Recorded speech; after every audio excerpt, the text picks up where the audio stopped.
गांव चंदनपुर में एक मशहूर ढाबा था, कोलकाता मटन चुस्ता वाला। बामालिक मक्खन लाल अपने घमंड के लिए दूर दूर तक जाना जाता था। लोग कहते थे, मटन तो बढ़िया बनाता है, पर बात करने का अंदाज ऐसा जैसे राजा से बात हो रही हो। अबे ओ रामू, जरा देखना जरा, ये बर्तन ऐसे धोया है जैसे नदी में डुबो के निकाल लिया हो। ढाबा मेरा है, नाम मेरा है और इज्जत भी मेरी है, समझा तू? कोलकाता मटन चुस्ता वाला की पहचान मक्खन लाल से है, किसी नौकर से नहीं।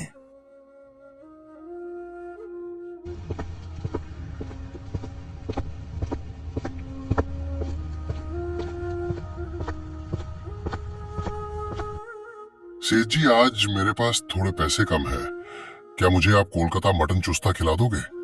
मैं आपसे वादा करता हूँ कल आऊंगा और आपके पैसे दे जाऊंगा, पर आज मुझे बहुत जोरों से भूख लगी है और मेरे पास थोड़े पैसे कम है।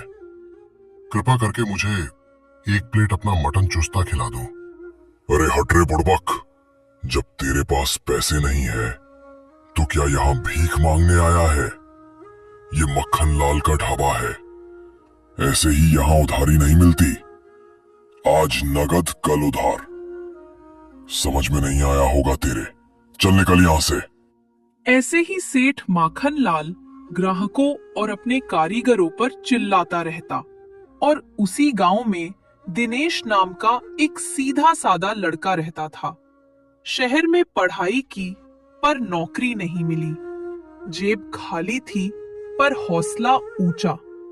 हर रोज वो मक्खन लाल का ढाबा देखता और सोचता, एक दिन मैं भी अपना ठेला लगाऊंगा और लोगों को ऐसा स्वाद दूंगा जो दिल में उतर जाए।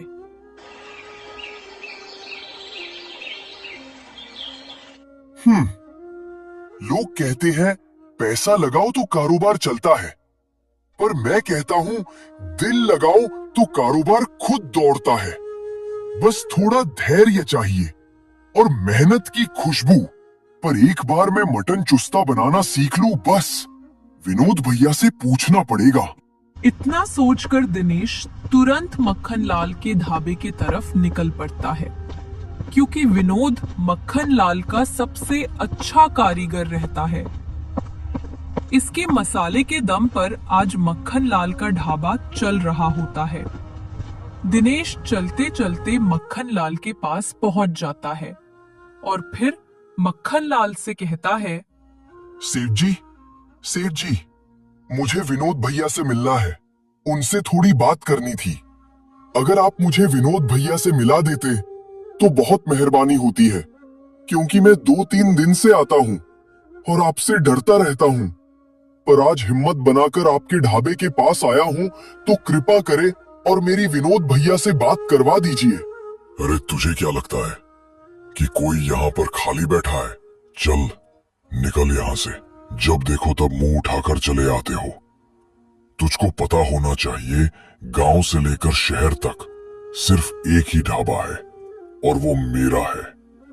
मेरे यहाँ जो भी काम करता है, जब तक पूरा काम खत्म नहीं हो जाता वो घर नहीं जाता, समझ ले और यहाँ से निकल ले। मक्खन लाल की इतनी बात सुनकर तुरंत दिनेश वहां से अपने घर की तरफ निकल पड़ता है और अपने घर आ जाता है। अपने घर आकर अपनी माँ से कहता है, अम्मा जी, आज मैं माखन लाल सेठ की दुकान पर गया था। उसने मुझसे बहुत बदतमीजी में बात की, मुझे बहुत गुस्सा लगी है। जब तक मैं अपना एक दुकान नहीं खोल लेता तब तक चैन से नहीं बैठूंगा। अरे बेटा, उसकी आदत है और अपने गांव के लोग पागल हैं। हमेशा बातें भी सुनते हैं और उधर खाना भी कहते हैं और वहां गाली भी। इसलिए वहां का मटन चुस्ता इतना महंगा है कि उतना महंगा कहीं पर भी नहीं है। वो अपनी मनमानी करता। अरे तो अम्मा, उसकी मनमानी अब नहीं चलेगी। बस मैं किसी तरह विनोद भैया से मिल लूं। बस मुझे भी मटन चिकन चुस्ता बनाना है, और जब तक मैं कोलकाता स्टाइल में नहीं बनाना सीख जाऊंगा तब तक मैं अपनी दुकान नहीं खोलूंगा, पर खोलूंगा जरूर। इतना बोलकर और तुरंत अपने घर से निकल पड़ता है और फिर धीरे धीरे विनोद कारीगर के घर पहुंच जाता है। घर पर विनोद नहीं होता, उसकी पत्नी होती है। उसकी पत्नी से मिलकर दिनेश कहता है, भाभी, भाभी भैया कब आते हैं? मुझे उनसे मिलना है और कोलकाता स्टाइल में मुझे मटन चुस्ता बनाना सीखना है। और हाँ, क्योंकि उस मसाले को भी सीखना है जो उस मटन में 4 चांद लगा देता है। अरे दिनेश, हम उस मसाले के बारे में नहीं बता सकते क्योंकि मैंने मक्खन लाल से कुछ पैसे उधार लिए हैं और बिना ब्याज के शर्त ये रखी गई थी कि बिना ब्याज के पैसे तभी दूंगा जब तुम अपने मसाले को किसी को बतानोगे नहीं। इसलिए मैं मसाले को नहीं बता सकती। और रही बात मटन चुस्ता की, तो जैसे मटन बनता है सब कुछ वैसे ही बनता है और बस उसमें चुस्ता को डाल तो बस बन गया मटन चुस्ता। ठीक है भाभी, मैं अब कुछ करता हूँ। आपने इतना बताया, उसके लिए आपका बहुत बहुत धन्यवाद। इतनी बात कर तुरंत दिनेश वहां से चला जाता है।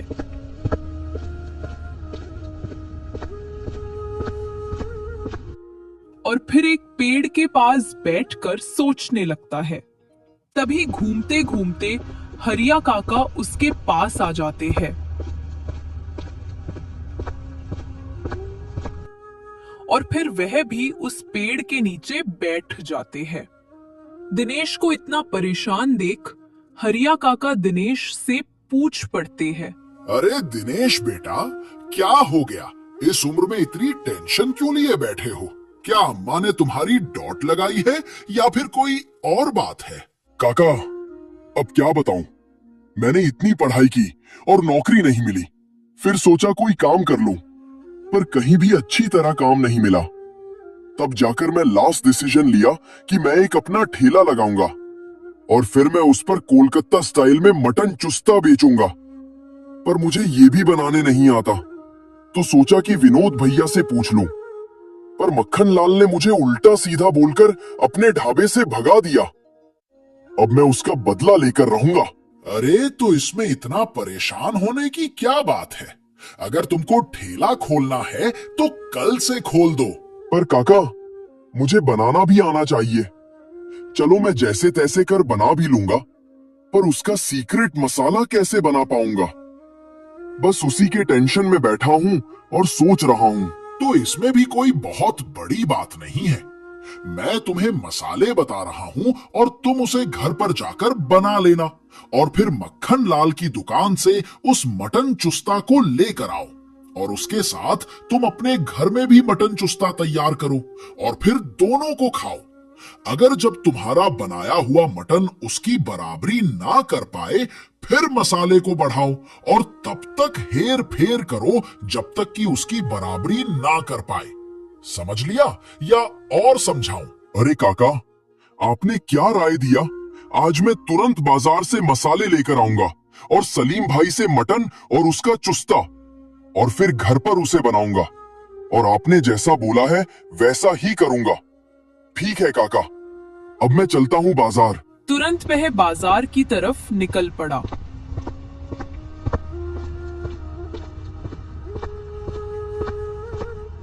और कुछ ही देर में बाजार पहुंच गया। वहां पर पहुंचकर उसने मसाले लिए और फिर तुरंत वहीं से सलीम की दुकान की तरफ निकल पड़ा। और कुछ ही देर में सलीम की दुकान पर पहुंचकर 1 किलो मटन और कुछ चुस्ता लेकर अपने घर आता है और फिर तुरंत मक्खन लाल की दुकान पर जाता है और वहां से भी वह तुरंत 1 प्लेट गर्मा गर्म कोलकाता स्टाइल में बनी मटन चुस्ता को लाता है और फिर वह तुरंत अपना मटन चुस्ता बनाने लगता है। और थोड़ी ही देर में वह मटन चुस्ता बनाकर उसमें अपने सीक्रेट मसाले को डालता है और फिर थोड़ी ही देर में उसका मटन चुस्ता बन जाता है। और फिर उसको दूसरी प्लेट में निकालकर दोनों मटन चुस्ता को चेक करता है और फिर देखता है कि अभी भी उसका मटन उसकी बराबरी नहीं कर सका। और फिर वह दोबारा इस क्रिया को करता है और इस बार मसाले की हेर फेर करता है। और फिर मटन चुस्ता तैयार होने के बाद वह उन दोनों को चेक करता है और इस बार चेक करते ही उसका मटन चुस्ता मक्खन लाल के मटन चूसते से कहीं ज्यादा अच्छा बना होता है। वह बहुत खुश होता है और फिर अगली सुबह वह सलीम के पास जाता है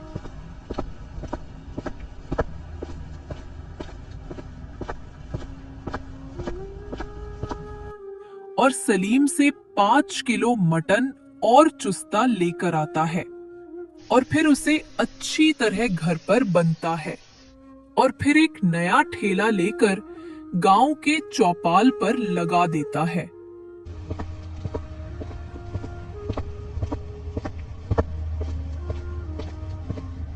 अरे दिनेश भाई, क्या बात है, आज तो तुमने ठेला भी लगा लिया और वो भी कोलकाता मटन चुस्ता बेच रहे हो। महक तो ऐसी आ रही है जैसे किसी वीआईपी होटल से निकल रही हो। चलो जल्दी एक प्लेट लगाओ, खाकर बताता हूँ कैसा बना है। थोड़ी ही देर में और भी लोग आने लगते हैं। सब मटन चुस्ता खाते हैं और फिर दिनेश की तारीफ करते हुए कहते हैं, अरे दिनेश भाई, मानना पड़ेगा, तुम तो वाकई बहुत बढ़िया मटन चुस्ता बनाते हो। अब तो मैं रोज तुम्हारे ठेले पर ही खाऊंगा। वो मुखिया की दुकान गई भाड़ में, न स्वाद है न सस्ता है। कल से मैं रोज आऊंगा और मेरा हिस्सा पहले से रख लेना, चाहे मैं जल्दी आऊं या देर से। और हाँ, अपने दोस्तों को भी साथ लाऊंगा।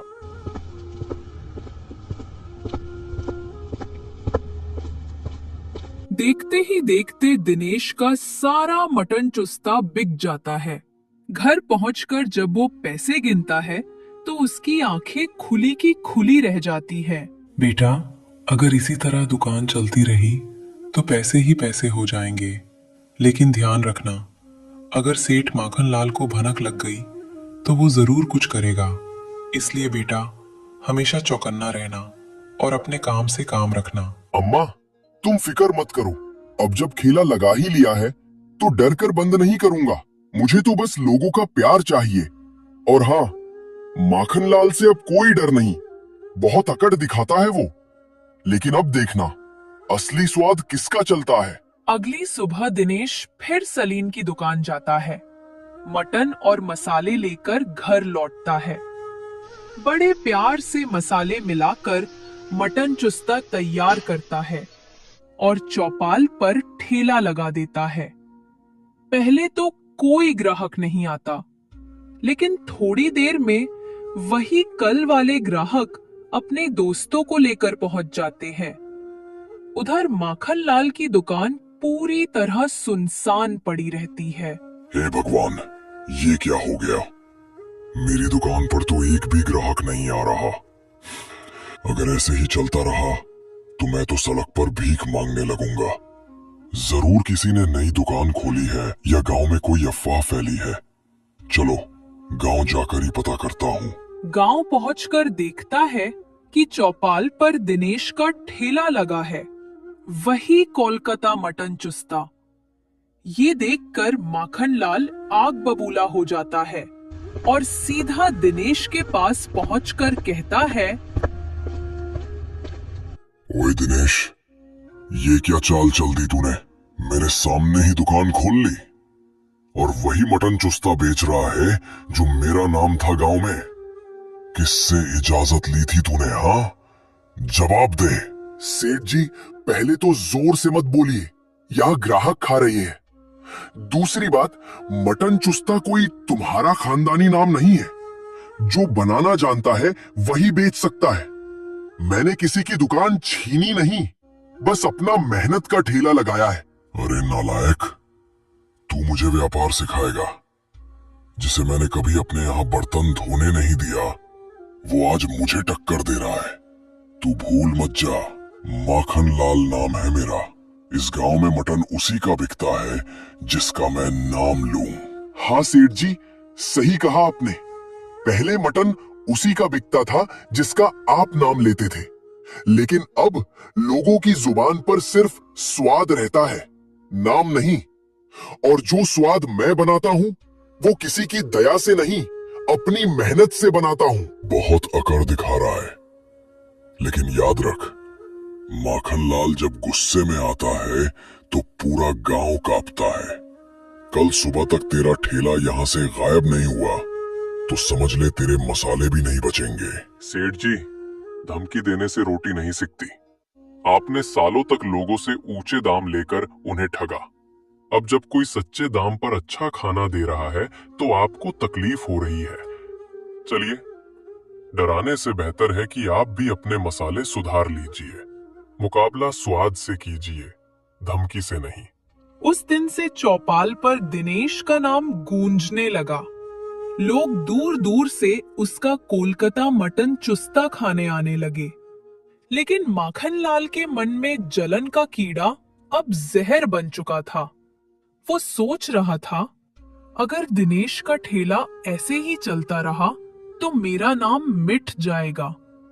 और फिर उसी रात उसने एक चाल चली, एक ऐसी चाल जिससे पूरा गांव कांप उठा। गोपी, तू तो जानता ही है मेरा धंधा अब लुट गया है। वो दिनेश नाम का छोरा मुझे बर्बाद कर देगा अगर मैं अब भी चुप बैठा रहा तो। कुछ करना पड़ेगा आज रात, ऐसा कि वो कल सुबह चौपाल पर मुंह दिखाने लायक ना बचे। सेठ जी, आप जो बोलेंगे वही करेंगे, पर ये बताइए करेंगे क्या? उसके मसाले में जरा सा जहर डालना है, बस इतना काम है। सुबह लोग जैसे ही उसका मटन खाएंगे, देखना गांव खुद उस पर टूट पड़ेगा। कहेंगे दिनेश ने जहरीला मटन खिलाया, नाम भी मिट जाएगा, खेला भी। सेठ जी, ये काम तो बहुत बड़ा है। अगर किसी ने देख लिया तो गांव वाले मुझे भी नहीं छोड़ेंगे। तू चिंता मत कर, तेरा नाम कोई नहीं लेगा। ये बोतल ले जा, आधी बूंद भी डाल दी तो काम बन जाएगा। बाकी मैं तुझे 200 रुपए दूंगा। बस आज की रात काम हो जाना चाहिए। सेठ जी, 200 तो बहुत है, पर डर लग रहा है। डर उसी को लगता है जो भूखा मरता है। याद रख, दिनेश जीता तो तू भी गया। कल से ठेला उसी का चलेगा, तेरी नौकरी भी खत्म। अब सोच ले, जहर डालता है या भूख से मरता है। गोपी ट्रेम्बलिंग कांपते हुए बोतल पकड़ लेता है और चल पड़ता है। आधी रात, दिनेश का ठेला चौपाल पर ढका हुआ पड़ा है। गोपी धीरे धीरे पास आता है, इधर उधर देखता है। हे भगवान, क्या कर रहा हूं मैं? पर अगर नहीं किया तो सेठ मुझे नहीं छोड़ेगा। बस थोड़ी सी बूंद और काम खत्म। वह बोतल खोलने ही वाला होता है कि पीछे से किसी की आवाज आती है। रुक जा गोपी, जो काम तू करने जा रहा है उसका पछतावा जिंदगी भर रहेगा। गोपी डरकर पीछे मुड़ता है। सामने दिनेश खड़ा है और उसके साथ एक दो लोग और रहते हैं। दिनेश भैया, मैं तो बस ऐसे ही देखने आया था कि ठेला ठीक है या नहीं। देखने या बिगाड़ने, बोतल तेरे पास में है और उसकी गंध मैं पहचानता हूं। ये जहर है, मसाला नहीं। किसने भेजा तुझे? बोल। माफ कर दो दिनेश भैया, सेठ माखनलाल ने भेजा है। कहा था कि अगर मैंने ये नहीं किया तो मुझे गांव से निकाल देगा। देख गोपी, गलती किसी से भी हो सकती है, पर जहर डालना इंसानियत से गद्दारी है। आज मैं तुझे माफ करता हूं, लेकिन ये बात किसी से कहना मत भूलना। सच्चा स्वाद वही होता है जिसमें मेहनत की खुशबू हो, चालाकी का जहर नहीं। अगली सुबह, गांव का चौपाल। सूरज निकला ही है, लेकिन माहौल में तनाव है। दिनेश और गांव के कई लोग माखनलाल के ढाबे की ओर बढ़ रहे हैं। सभी के चेहरों पर गुस्सा और सवाल है।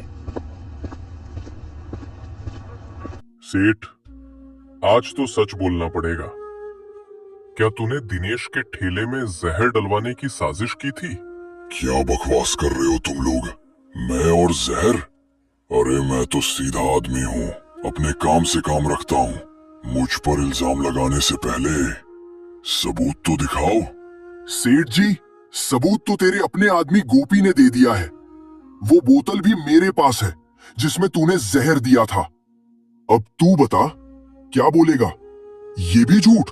इतना सुनकर माखनलाल का चेहरा उतर जाता है। कुछ पल चुप रहता है, फिर सिर झुका लेता है। हाँ मैंने किया था, गलती हो गई मुझसे। वो दिनेश रोज मेरा नाम मिटा रहा था।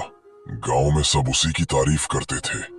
जलन हुई और मैंने सोचा कि अगर वो हट जाएगा तो मेरा नाम फिर से चमक उठेगा। पर अब समझ में आया, लालच आदमी को अंधा बना देता है। सेठ, तूने सिर्फ दिनेश का नहीं, पूरे गांव का भरोसा तोड़ा है। जिस इंसान की रोटी हमने सालों तक खाई, उसने हमें जहर देना चाहा। आज से कसम है हमें, कोई भी गांव वाला तेरे ढाबे पर एक दाना भी नहीं खाएगा। कसम है, अब कभी माखनलाल के ढाबे पर चिकन चुस्ता नहीं खाएंगे। सेठ की आंखों में आंसू आ जाते हैं। पीछे से उसके 2 कारीगर आते हैं और कहते हैं, सेठ जी, हमने आपके साथ बरसों काम किया, पर आज शर्म आ रही है कि हम एक ऐसे आदमी के लिए पकाते थे जो जहर घोलता है। अब हम ये दुकान छोड़ रहे हैं। अब रोटी हम मेहनत से कमाएंगे, किसी की चालाकी से नहीं। दोनों कारीगर चले जाते हैं। माखनलाल वहीं पागलों के जैसा खड़ा रहता है। हे भगवान, मेरा घमंड, मेरी अकड़ सब मिट्टी में मिल गई। जिस दुकान को मैं अपने नाम का गर्व समझता था, आज वही मेरे शर्म का कारण बन गई। सेठ जी, दुकान फिर से बन सकती है, पैसा भी फिर आ सकता है, पर भरोसा एक बार टूट जाए तो कभी नहीं जुड़ता। कभी कभी हारना ही इंसान को इंसान बनाता है। दिनेश मुड़कर चला जाता है। गांव वाले उसके साथ होते हैं। माखनलाल वहीं बैठा रह जाता है, खाली ढाबे में, अपने टूटे हुए घमंड के साथ। उस दिन से गांव में बस एक नाम गूंजने लगा, दिनेश, कोलकाता मटन चुस्ता वाला। पर उसके साथ ही सबने ये भी याद रखा, घमंड चाहे कितना भी बड़ा हो, सच और मेहनत के आगे टिक नहीं सकता।